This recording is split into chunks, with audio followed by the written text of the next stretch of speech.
Assalamualaikum warahmatullahi wabarakatuh. Terima kasih kepada teman-teman yang sudah meluangkan waktunya untuk berpartisipasi dalam kesempatan kali ini, di mana saya akan memaparkan materi mengenai money laundering dan strategi pemberantasan. Nah, sebelumnya izinkan saya untuk memperkenalkan diri. Nama saya Vinati Ayumina, di mana saat ini saya merupakan mahasiswa aktif dari Universitas 11 Maret dengan jurusan S1 Akuntansi Transfer. Dan sebelumnya saya pernah menempuh pendidikan di Universitas Airlangga tahun 2017 dan lulus tahun 2020 dengan prodi D3 Akuntansi. Untuk pengalaman magang sendiri, pada tahun 2020 saya pernah magang di KAP Basri, Herjo Sumarto, dan rekan cabang Surabaya. Kemudian pada tahun 2021 saya pernah magang di KAP Mahsud Nurdiono Kuku dan rekan cabang Solo. Nah, memasuki materi pada kali ini, perkembangan teknologi telah mendorong peningkatan berbagai macam kejahatan baik yang dilakukan oleh orang perseorangan maupun oleh korporasi dalam batas wilayah suatu negara maupun melintasi batas wilayah negara lain. Antara lain berupa tindak pidana korupsi, penyuapan, penyelundupan tenaga kerja, penyelundupan barang, penyelundupan imigran, perbankan, perdagangan gelap narkotika dan psikotropika, perdagangan budak, wanita dan anak, perdagangan senjata gelap, penculikan, terorisme, pencurian, penggelapan, penipuan, dan berbagai kejahatan kerakutan lainnya. Nah, di Indonesia sendiri, Indonesia ini merupakan salah satu negara yang cukup terbuka menjadi sasaran pemutihan uang, karena di Indonesia terdapat faktor-faktor potensial sebagai daya tarik bagi pelaku money laundering. Hal ini adalah gabungan antara kelemahan sistem sosial dan celah-celah hukum dalam sistem keuangan, antara lain sistem devisa bebas, tidak diusutnya asal-usul yang ditanamkan, dan perkembangannya pasar modal, pedagang valuta asing, dan jaringan perbankan yang telah meluas ke luar negeri. Nah, melihat besarnya dampak yang ditimbulkan terhadap stabilitas ekonomi negara, maka sejumlah negara telah menetapkan aturan yang cukup ketat guna mengungkap tindakan money laundering ini atau pencucian uang. Nah, dalam beberapa tahun terakhir, kejahatan-kejahatan yang melibatkan uang mulai bermunculan baik di bidang perbankan maupun non-perbankan. Seperti halnya money laundering yang jelas ilegal karena memberi insentif dan perlindungan terhadap uang-uang haram. Nah, pencucian uang sendiri atau money laundering ini adalah perbuatan yang dilakukan untuk mengubah hasil kejahatan seperti korupsi, kejahatan narkotika, perjudian, penyelundupan, dan perbuatan lainnya atas harta kekayaan yang diketahuinya atau patut diduga merupakan hasil tindak pidana dengan maksud untuk menyembunyikan atau menyamarkan asal-usul harta kekayaan sehingga seolah-olah menjadi harta kekayaan yang sah. Nah, oleh karena itu, kasus pencucian uang atau money laundering ini harus dipersulit atau dicegah. Nah, perbuatan tersebut sangat berbahaya baik dilihat secara nasional maupun internasional, disebabkan karena pencucian uang sebagai sarana untuk melegalkan uang hasil kejahatannya dalam rangka menghilangkan jejak. Nah, selain itu, pencucian uang ini juga dapat mempengaruhi neraca keuangan nasional maupun global. Nah, dengan mencegah praktek pencucian uang atau money laundering, hal ini diharapkan ada sistem yang bisa mengurangi kegiatan-kegiatan ilegal seperti penyelundupan, korupsi, pembiayaan tindak terorisme, penggelapan pajak, dan lain-lain. Nah, kalau seorang kriminal tidak bisa menikmati uang hasil dari kejahatannya, maka jelas akan berkurang kesempatan mereka untuk melakukan tindak kejahatan. Nah, lalu apa sih money laundering itu sendiri? Nah, money laundering ini adalah serangkaian kegiatan yang merupakan proses yang dilakukan oleh seseorang atau organisasi terhadap uang haram, yaitu uang yang berasal dari kejahatan, dengan maksud untuk menyembunyikan data dan menyamarkan asal-usul uang tersebut dari pemerintah atau otoritas yang berwenang melakukan tindakan dengan memasukkan uang ke dalam sistem keuangan, baik memanfaatkan jasa bank maupun non-bank. Nah, lembaga-lembaga tersebut termasuk di dalamnya bursa efek, asuransi, dan perdagangan valuta asing, sehingga uang tersebut dapat dikeluarkan dari sistem keuangan sebagai uang halal. Nah, tindakan tersebut termasuk dalam lingkup kejahatan terorganisir dalam kaitan pencucian uang merupakan tindak pidana di bidang ekonomi yang pada intinya memberikan gambaran terhadap hubungan langsung bahwa kriminalitas merupakan suatu kelanjutan dari kegiatan dan pertumbuhan ekonomi. Nah, fenomena pencucian uang bukan permasalahan nasional lagi, tetapi sudah mencapai permasalahan internasional, sehingga sangat penting ditempatkan pada sentral pengaturan hukum. Nah, hampir semua kejahatan ekonomi dilakukan dengan motif keuntungan. Oleh karena itu, untuk membuat para pelaku ini jera atau mengurangi tindak pidana itu, maka dengan cara mencari fakta kejahatan supaya pelaku tidak dapat menikmatinya dan kejahatan juga akan sirna. Nah, secara umum proses pencucian uang ini dikelompokkan menjadi 3 tahap, di mana ada placement, kemudian ada layering, dan integration. Nah, yang pertama adalah placement atau penempatan. Penempatan ini adalah upaya menempatkan uang tunai yang berasal dari tindak pidana ke dalam sistem keuangan, terutama sistem perbankan. Nah, dalam proses ini terdapat pergerakan fisik uang tunai baik melalui penyelundupan uang tunai dari suatu negara ke negara lain, penggabungan antara uang tunai yang berasal dari kejahatan dengan uang yang diperoleh dari hasil kegiatan yang sah. Nah, bentuk kegiatan dari placement sendiri antara lain adalah menempatkan dana pada bank, di mana kadang-kadang kegiatan ini diikuti dengan pengajuan kredit atau pembiayaan. Kemudian kegiatan dari placement yang lain adalah menyetorkan uang pada penyedia jasa keuangan atau PJK sebagai pembayaran kredit untuk mengaburkan audit trail. Kemudian ada membiayai suatu usaha yang seolah-olah sah dari suatu negara ke negara lain. Kemudian membiayai suatu usaha yang seolah-olah sah atau terkait dengan usaha yang sah berupa kredit atau pembiayaan. Dan yang terakhir dari kegiatan placement ini adalah membeli barang-barang berharga yang bernilai tinggi untuk keperluan pribadi, memberikan hadiah yang nilainya mahal sebagai penghargaan atau hadiah kepada pihak lain yang pembayarannya dilakukan melalui PJK atau penyedia jasa keuangan. Kemudian tahapan yang kedua adalah layering atau transfer. Nah, layering ini adalah upaya untuk mentransfer harta kekayaan yang berasal dari tindak pidana atau dirty money yang telah berhasil masuk ke dalam sistem keuangan melalui penempatan tadi atau placement. Nah, dalam proses ini terdapat rekayasa untuk memisahkan uang hasil dari sumbernya melalui pengalihan dana hasil placement ke beberapa rekening lainnya dengan serangkaian transaksi yang kompleks. Layering juga dapat dilakukan dengan transaksi jaringan internasional baik melalui bisnis yang sah atau perusahaan yang memiliki nama dan badan hukum namun tidak memiliki kegiatan apapun.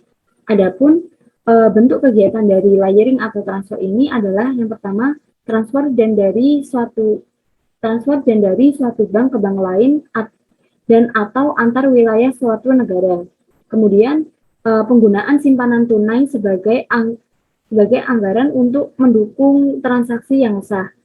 Kemudian ada memindahkan uang tunai lintas batas negara melalui jaringan usaha yang sah maupun shell company. Nah, tahapan yang terakhir atau yang ketiga adalah integration, di mana tahapan dengan menggunakan harta kekayaan. Nah, integration ini adalah suatu upaya menggunakan harta kekayaan yang berasal dari tindak pidana yang telah berhasil masuk ke dalam sistem keuangan melalui placement atau layering, sehingga seolah-olah menjadi harta kekayaan halal atau clean money untuk kegiatan bisnis yang halal dan untuk membiayai kegiatan kejahatan. Money laundering sendiri kan merupakan kejahatan yang menimbulkan dampak negatif yang sangat luar biasa. Nah, beberapa dampak negatif yang ditimbulkan oleh kegiatan money laundering terhadap masyarakat sebagai konsekuensi yang ditimbulkan antara lain adalah yang pertama ini, money laundering memungkinkan para penjual dan pengedar narkoba, para penyelundup, dan para penjahat lainnya untuk dapat memperluas kegiatan operasinya, di mana hal ini nantinya akan meningkatkan biaya penegakan hukum untuk memberantasnya dan biaya perawatan serta pengobatan kesehatan bagi para korban atau para pecandu narkoba. Nah, Hal ini memungkinkan para penjual dan pengedar narkoba, para penyelundup, dan para pelaku kejahatan lainnya untuk dapat memperluas kegiatan operasinya. Dan juga hal tersebut dapat meningkatkan biaya penegakan hukum untuk pemberantasannya. Nah, dampak negatif yang timbul lainnya adalah kegiatan money laundering ini juga mempunyai potensi merongrong keuangan masyarakat, di mana hal ini sebagai akibat dari besarnya jumlah uang yang terlibat dalam kegiatan tersebut.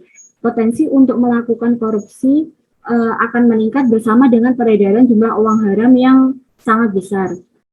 Money laundering juga dapat mengurangi pendapatan pemerintah dari sektor pajak dan secara tidak langsung merugikan para pembayar pajak yang jujur dan mengurangi kesempatan kerja yang sah. Kemudian money laundering ini dengan money laundering mudahnya uang masuk ke negara-negara maju telah menarik unsur yang tidak diinginkan melalui perbatasan, menurunkan tingkat kualitas hidup, dan meningkatkan kekhawatiran terhadap keamanan nasional. Nah, sifat money laundering ini sudah menjadi universal dan bersifat internasional, yakni melintasi batasan-batasan yuridis negara. Transaksi dari negara ke negara sekarang sudah sangat mudah, yaitu dengan melalui sistem internet. Nah, pembayaran dilakukan melalui bank secara elektronik.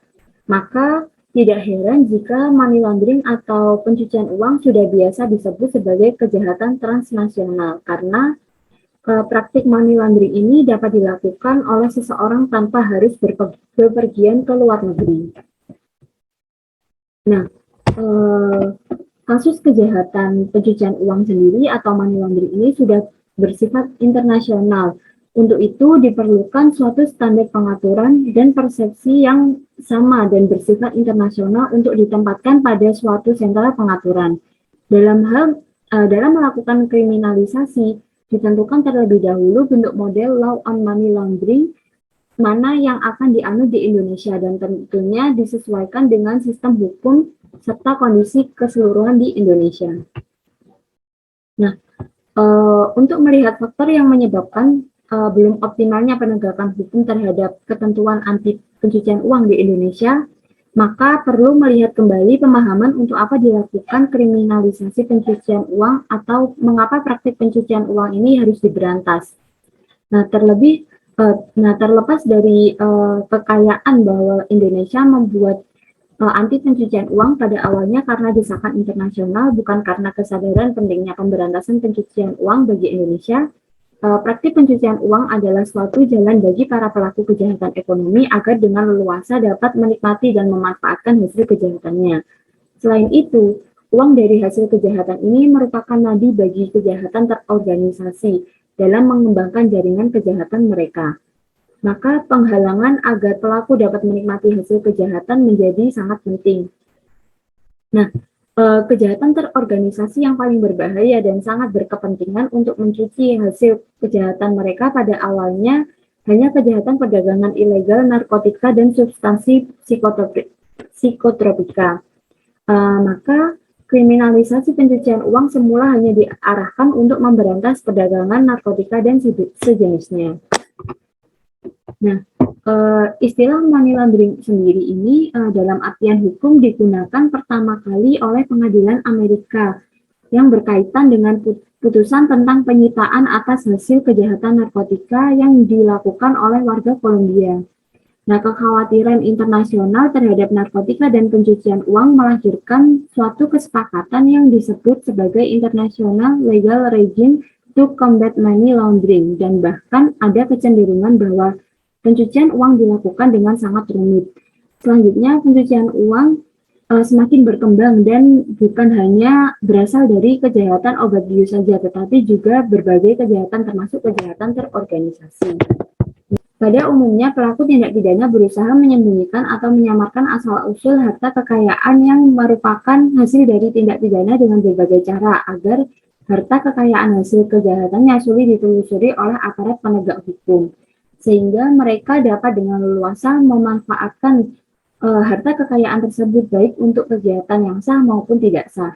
Nah, oleh karena itu, tindak pidana pencucian uang atau TPPU Ini tidak hanya mengancam stabilitas dan integritas sistem perekonomian dan sistem keuangan, melainkan juga dapat membahayakan sendi-sendi kehidupan bermasyarakat, berbangsa, dan bernegara berdasarkan Pancasila dan Undang-Undang Dasar Negara Republik Indonesia tahun 1945. Nah, begitu besarnya kerugian yang ditimbulkan dari praktik pencucian uang ini. Oleh karena itu, upaya untuk mencegah tindakan pidana pencucian uang telah dilakukan oleh berbagai negara. Perang terhadap kegiatan pencucian uang oleh organisasi-organisasi kejahatan dan oleh individu-individu yang tidak tergabung dalam organisasi-organisasi kejahatan telah mencapai tingkat yang jauh lebih serius daripada 15 tahun yang lampau. Nah, Indonesia sendiri dalam upaya pencegahan tindak pidana pencucian uang telah mengeluarkan beberapa peraturan-peraturan guna untuk menekan maraknya jumlah kejahatan TPPU atau tindak pidana pencucian uang di Indonesia. Nah, di antaranya ada Undang-Undang Nomor 15 Tahun 2002 tentang tindak pidana pencucian uang. Kemudian ada Undang-Undang Nomor 25 Tahun 2003 tentang perubahan atas Undang-Undang Republik Indonesia Nomor 15 Tahun 2002, yakni tentang tindak pidana pencucian uang. Dan yang terakhir ada Undang-Undang Nomor 8 Tahun 2010 tentang pencegahan dan pemberantasan tindak pidana pencucian uang. Nah, dalam pasal 3 Undang-Undang Nomor 8 Tahun 2010 tentang pencegahan dan pemberantasan tindak pidana pencucian uang dijelaskan bahwa tindak pidana pencucian uang merupakan suatu bentuk kejahatan yang dilakukan baik oleh seseorang dan atau korporasi dengan sengaja menempatkan, mentransfer, mengalihkan, membelanjakan, membayarkan, menghibahkan, menitipkan, membawa ke luar negeri, mengubah bentuk, menukarkan, dan dengan mata uang atau surat berharga, atau perbuatan lain atas harta kekayaan yang diketahuinya atau patut diduganya merupakan hasil tindak pidana dengan tujuan menyembunyikan atau menyamarkan asal-usul harta kekayaan itu, termasuk juga yang menerima dan menguasainya. Sedangkan dalam Undang-Undang Nomor 15 Tahun 2002 tentang pencucian uang di Indonesia masih memiliki banyak kelemahan. Maka dalam amandemen pertama definisi yang sebelumnya tidak dicantumkan kemudian dicantumkan pada pasal 1 Undang-Undang Nomor 25 Tahun 2003, yakni dijelaskan bahwa pencucian uang adalah menempatkan, mentransfer, membayarkan, membelanjakan, menghibahkan, menitipkan, membawa ke luar negeri, menukarkan, atau perbuatan lainnya atas harta kekayaan yang diketahuinya atau patut diduga merupakan hasil tindak pidana dengan maksud untuk menyembunyikan atau menyamarkan asal-usul harta kekayaan sehingga seolah-olah menjadi harta kekayaan yang sah. Nah, dari rumusannya, kejahatan pencucian uang dalam Undang-Undang Tindak Pidana Pencucian Uang dapat dibedakan dalam dua kriteria, yaitu tindak pidana pencucian uang, yaitu tindak pidana pencucian uang dan tindak pidana yang berkaitan dengan pencucian uang, di mana pada masing-masing pasal tersebut adalah untuk pasal 3 kriterianya adalah setiap orang yang dengan sengaja, yaitu yang pertama menempatkan harta kekayaan yang diketahuinya atau patut diduga merupakan hasil tindak pidana ke dalam penyedia jasa keuangan baik atas nama sendiri atau atas nama pihak lain. Kemudian setiap orang yang dengan sengaja mentransfer harta kekayaan yang diketahuinya atau patut diduganya merupakan hasil tindak pidana dari suatu penyedia jasa keuangan dan ke penyedia jasa keuangan lain atas nama sendiri maupun atas nama pihak lain.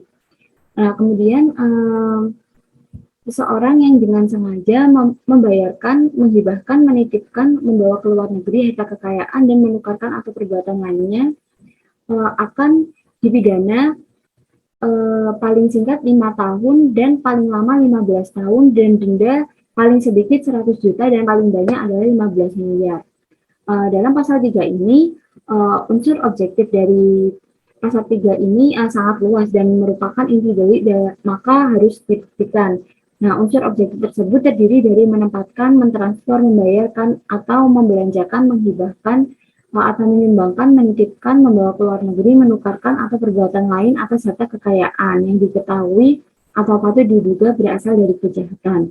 Nah, sedangkan untuk unsur objektifnya yang juga merupakan inti delik adalah Ya, ini adalah sengaja mengetahui atau patut menduga bahwa harta kekayaan berasal dari hasil kejahatan dengan maksud untuk menyembunyikan atau menyamarkan harta tersebut.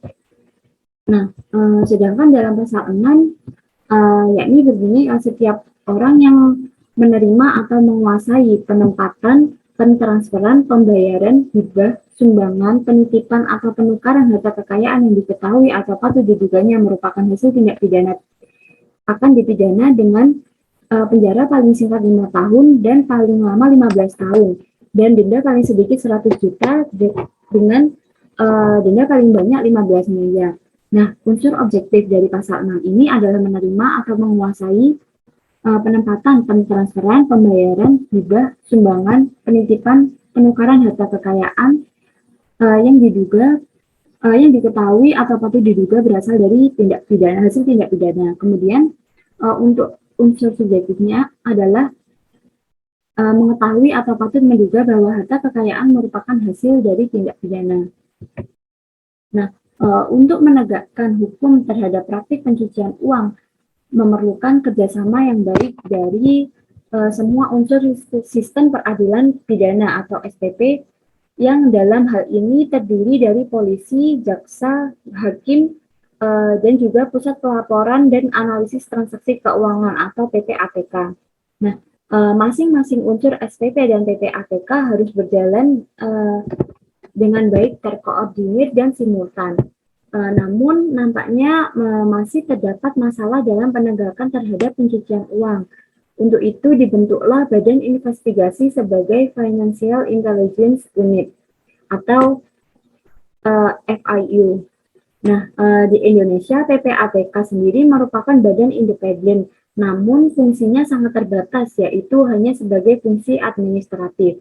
Nah, PPATK ini bertugas untuk mengumpulkan dan memproses informasi yang berkaitan dengan kecurangan atau indikasi pencucian uang. PPATK sendiri berfungsi sebagai motor penggerak untuk menganalisis adanya kecurangan pencucian uang, terutama melalui deteksi dini dalam alur transaksi yang mencurigakan. Namun demikian, badan ini tetap dalam status melakukan penyelidikan awal dan sangat terbatas dalam membantu kepolisian. Hasil analisis atas transaksi atau kecurigaan adanya pencucian uang kemudian diserahkan kepada polisi yang ternyata oleh polisi masih dilakukan penyelidikan lagi untuk kemudian ditindaklanjuti dengan penyidikan dan proses selanjutnya. Nah, hasil analisis PPATK sendiri bukanlah sebagai alat bukti karena masih harus ditindaklanjuti dalam penyidikan. Selain itu, dalam masa penyidikan tersebut, PPATK tidak berwenang untuk memblokir, di mana artinya hasil analisis ini tidak terlalu berarti. Dalam upaya pemberantasan tindak pidana pencucian, badan investigasi yang bersifat independen yaitu Financial Intelligence Unit atau FIU sebagai jalan tengah atas keberadaan badan investigasi pada penyedia jasa keuangan atau BJK, terutama bagi pihak bank. Nah, bank sendiri selalu berhati-hati dalam menjaga kepercayaan nasabah, di mana hal ini merupakan faktor yang sangat penting. Sementara polisi melihat bahwa segala sesuatu yang mencurigakan akan ditindaklanjuti dan akan dijadikan tersangka sebagai suatu sikap antusiasme dan profesionalismenya. Pada awalnya pelaku banyak menggunakan jasa bank untuk mencuci uangnya. Nah, untuk itu diperlukan badan khusus untuk investigasi sebelum masuk dalam tahap penyidikan. Nah, terkait dengan upaya pemberantasan pencucian uang, penyedia jasa keuangan diharuskan menerapkan Know Your Customer sebagai langkah preventif dalam upaya pemberantasan pencucian uang dan kewajiban lainnya. Nah, dari pemaparan yang telah saya paparkan tadi, dapat ditarik kesimpulan bahwa dasar pemikiran terhadap tindak pidana money laundering adalah untuk menghindari penyalahgunaan dan pemanfaatan kemudahan akses serta percepatan mobilitas dana melalui jasa keuangan untuk kepentingan menghilangkan jejak sumber dana yang diperoleh dari kejahatan. Hal ini penting karena tindak pidana money laundering atau pencucian uang akan merugikan masyarakat. Nah, terjadinya peningkatan aktivitas kejahatan yang sumber perolehan harta kekayaan yang menjadi objek money laundering melalui kelemahan perundang-undangan suatu negara dan lemahnya kontrol pejabat publik yang berkaitan dengan moneter. Kemudian kesimpulan yang kedua adalah Undang-Undang Tindak Pidana Pencucian Uang mencantumkan ancaman pidana minimal khusus, namun tidak memuat aturan atau pedoman penerapan pidananya secara khusus. Hal ini akan menimbulkan masalah jika ditinjau dari segi sistem pemidanaan, yaitu jumlah ancaman pidana minimal atau maksimal hanya merupakan salah satu subsistem yang tidak dapat begitu saja diterapkan di dalam perumusan delik. Agar undang-undang ini dapat diterapkan, harus disertai dengan subsistem mengenai aturan pemidanaan atau pedoman penerapannya terlebih dahulu. Nah, oleh karena itu, formulasi yang akan datang harus disertai dengan pedoman penerapan.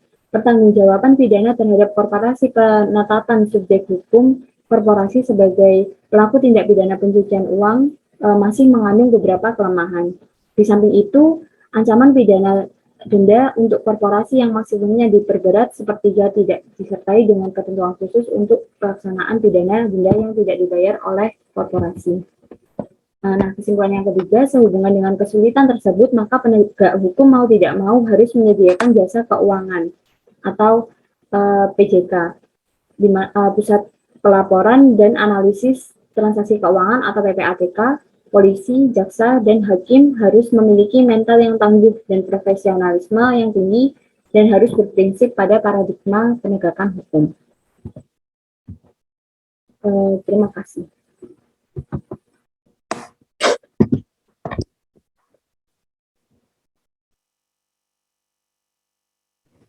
Baik, kurang lebihnya seperti itu apa yang dapat saya sampaikan. Apakah ada pertanyaan dari partisipan? Mau izin bertanya, Mbak Pinati. Iya, silakan. Modus apa saja yang dapat dilakukan oleh pelaku money laundering untuk melakukan kejahatannya tersebut? Baik, terima kasih untuk pertanyaannya, Mbak Aisyah. Mungkin akan langsung saya jawab saja. Jadi, money laundering sendiri itu kan prosesnya beragam. Nah, selain proses yang beragam ini, money laundering juga memiliki beberapa modus, seperti modus pencucian uang ini atau money laundering itu meliputi loan back, transaksi dagang internasional, CCAS, akuisisi, perdagangan saham, investasi tertentu, modus identitas palsu, dan deposit taking. Nah, modus dari praktik money laundering yang biasa terjadi di Indonesia ini adalah akuisisi. Jadi modus akuisisi sendiri adalah pengambil alihan dari saham melalui modus perusahaan yang akan diakuisisi merupakan perusahaan milik pribadi. Jadi contohnya ini pencucian dengan modus akuisisi ini adalah pemilik perusahaan di Indonesia yang mempunyai perusahaan gelap di negara X. Nah, keuntungan atau hasil usaha dari perusahaan di negara X ini akan didepositokan dengan menggunakan nama perusahaan sendiri yang berada di Indonesia. Nah, selanjutnya perusahaannya yang berada di negara X ini akan membeli saham perusahaan yang berada di Indonesia dengan cara akuisisi. Nah, dengan menggunakan modus ini, pemilik perusahaan Indonesia tersebut akan mempunyai dana yang sah sebab dana tersebut telah tercuci melalui kegiatan penjualan saham perusahaan negara X kepada perusahaannya yang ada di Indonesia. Kurang lebihnya seperti itu, Mbak Aisyah. Mungkin ada pertanyaan lain. Izin bertanya, bagaimana sih dampak dari globalisasi ini terhadap aktivitas money laundering? Terima kasih. Terima kasih atas pertanyaannya, Mbak Fida. Jadi, dampak dari globalisasi ini terhadap aktivitas money laundering itu, pencucian uang atau money laundering ini kan sudah termasuk fenomena global dan merupakan tantangan internasional. Nah, seiring dengan perkembangan globalisasi juga, para pelaku money laundering ini juga telah mampu melakukan perdagangan mereka dengan kemudahan, kecanggihan, dan profitabilitas yang lebih besar. Nah, globalisasi ini juga telah meningkatkan kemampuan money laundering untuk mengkomunikasikan kecurangan yang memungkinkan mereka untuk menyebar transaksi di sejumlah besar wilayah hukum, sehingga meningkatkan jumlah hambatan yang mungkin disiapkan untuk menghalangi penyelidikan. Nah, global money laundering ini membebankan biaya yang signifikan pada perekonomian dunia dengan merusak operasi yang efektif dari ekonomi nasional dan dengan mempromosikan kebijakan ekonomi. Nah, akibatnya pasar keuangan ini perlahan akan menjadi rusak dan kepercayaan publik dalam sistem keuangan tingkat internasional akan terkikis. Nah, akhirnya karena perusahaan keuangan menjadi semakin berisiko dan kurang stabil, laju pertumbuhan ekonomi dunia ini akan berkurang. Kurang lebihnya seperti itu apa yang dapat saya jawab. Semoga apa yang saya sampaikan tadi menjawab pertanyaan dari Mbak Fudla dan Mbak Aisyah. Dan semoga apa yang saya sampaikan tadi bermanfaat bagi para partisipan. Terima kasih telah meluangkan waktunya pada kesempatan kali ini. Kurang lebihnya saya mohon maaf. Wassalamualaikum warahmatullahi wabarakatuh.